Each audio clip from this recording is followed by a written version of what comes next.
Hi, today we're going to read Paulette, the pinkest puppy in the world.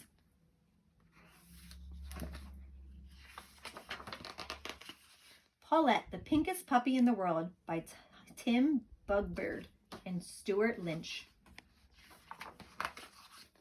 This is the tale of a puppy whose name was Paulette. She was much like her brothers and sisters, with a difference you would never forget. She had blue eyes like her sister Bessie, and big ears like her brother Dale, and just like her cousin Jessie, the cutest curly tail. But one quite remarkable feature meant Paulette was never in sync, a truly unusual creature. Paulette was totally pink. She's a pink dog. Not gold, not brown, not black, or white, not green or red or blue or purple or yellow with dots and stripes. Paulette was too pink to be true. This would have been fine and dandy for a piglet, a starfish, or a bird, but a puppy the color of candy? The idea was simply absurd. Wherever she went, puppies would point and say, "Well, look at that! Paulette looks silly. I mean, really." So she tried to hide under a hat. But the trouble with wearing a big floppy hat while it covered up some of the pink was she'd bump into things. Bang and a splat. It drove Paulette to a brink. And then one day she had a fall. It was truly the final straw. Her face covered up, she saw nothing at all, and tripped on a trike to the floor.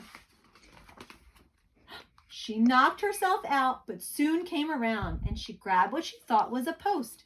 But the post was a ladder not stuck in the ground. Uh-oh, she thought I'm toast. As the ladder wobbled, it knocked a pail of paint that was high on a sill. The puppies below began to wail, "Look out, it's going to spill!" The petrified puppies simply froze. They didn't have time to think. Covered in gunk from their head to their toes, their coats were sticky and pink. The goop wouldn't wash out, and nor would the goo. So Paulette's mom took out her clippers. There was only one thing she could possibly do, but it gave the poor pups the shivers. I wonder what she's going to do. Paulette's mom clipped each one. It felt like such a shame, but the puppy saw when the job was done, underneath, they were all the same.